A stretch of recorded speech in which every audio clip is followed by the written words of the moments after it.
അമ്മയുടെ പാട്ട് കേട്ടാണ് പശു ഓടുന്നത്. നാളെ കാവിലെ പാട്ട് മത്സരത്തിന് കാണാം. കത്തിക്കടാ.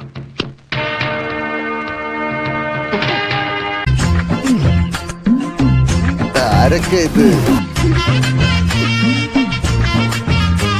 ദൈവമേ, ഇതെവിടെ എത്തിയ എന്റെ ആറ്റുകാൽ ഭാസ്കര. എവിടെ പോവാ? നീ എങ്ങോട്ടാടാ ഈ തള്ളിക്കറി വരുന്നത്? അങ്ങോട്ട് ഇറങ്ങിക്കടാ. ഇതിനപ്പുറം കടന്നാൽ വരവിട്ട് പോന്നൂലേ. ചേച്ചിനെ കണ്ടപ്പോ ഒരു സന്തോഷം തോന്നി, പെട്ടെന്ന് അങ്ങ് പോകുന്ന.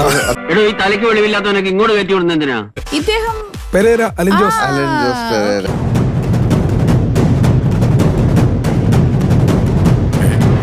ആളെ വേണ്ടത്ര പരിചയമില്ലാന്ന് തോന്നുന്നു. ലോകപ്രസിദ്ധനാ തനി രാവണൻ.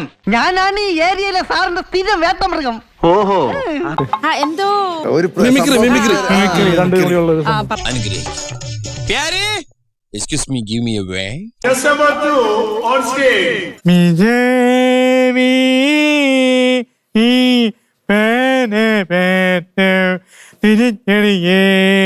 എന്തോന്നടേ ഇത്? ഇതിന് വട്ടുണ്ടോ?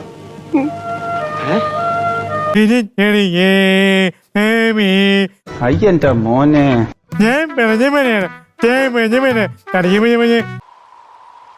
അയാൾ എന്താ പറയുന്നേ? എനിക്കറിയാം എന്തോ കാര്യമായിട്ട് പറയുന്നു. പഞ്ചായത്ത് ജട്ടി, ഗംഭീരമായ ജട്ടി, ആറാടുന്ന ജട്ടി. എന്തോ കുഴപ്പമുണ്ടല്ലോ. ഞാനും ഒരെണ്ണം തെറ്റിക്കെടുക്കാന്നാ തോന്നണേ. അയാളുടെ മാത്രമല്ല, എന്റെ ഒരെണ്ണം തെറ്റിക്കിടക്കുക. മിനിറ്റ് കഴിഞ്ഞു.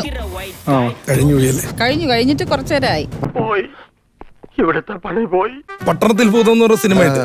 അതിൽ മമ്മൂക്കാടെ ഒരു വോയിസ് ചെയ്യാറുണ്ട്. അത് പറഞ്ഞിട്ട് ഇങ്ങനെ ഡാൻസ് ഒക്കെ പുള്ളി കളിക്കും. ഇനി തൊള്ള തുറന്ന് അണ്ണാക്കി പെയിന്റ് ഞാൻ കുറിക്ക് പറഞ്ഞേക്കാം. എന്തോ വരാൻ പോകുന്നെന്ന് എന്റെ മനസ്സ് പറയുന്നു.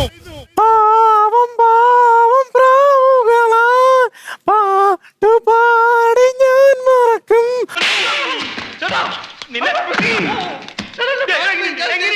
എന്റെ വായിക്കാത്ത കയറിയിരുന്ന് വിടുവിച്ചാലേ ശരിയാവും. അടിപൊളി അടിപൊളി പടപടി പട്ടണഭൂതം ഞാൻ. ഒരു പ്രത്യേക തരം സൈക്കിക് വൈബ്രേഷന്റെ അനുഭവം എനിക്ക് കിട്ടാൻ തുടങ്ങി.